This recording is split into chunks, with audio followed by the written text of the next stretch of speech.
ঘরে জল ঢুকে গেল। এ কি অবস্থা, ড্রেন রাস্তা সব এক হয়ে গেছে তো। এ মা, পুরো ড্রেন ভর্তি ওইদিকে। এইটা ড্রেন, একদম ড্রেন বোঝাই যাচ্ছে না। পুরো ওই যে ওইখানে ড্রেন ভেঙেছে, ঠিকও করেনি। আর এই অবস্থা পুরো রাস্তা, দেখো কাণ্ড।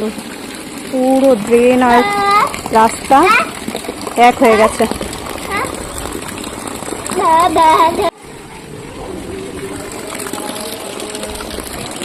ওইদিকে ড্রেনটা গেছে ভেঙে, জল পাস হচ্ছে না, তাই ড্রেন আর রাস্তা এক হয়ে গেছে। এই যে আমাদের ঘরের উঠোন, কোনটা ড্রেন আর কোনটা রাস্তা দেখো, বোঝার কোনো উপায় নেই।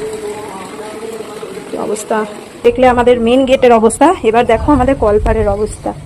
জাস্ট দেখো, দেখো ড্রেনের জল ঢুকে এই হচ্ছে আমাদের কলপার।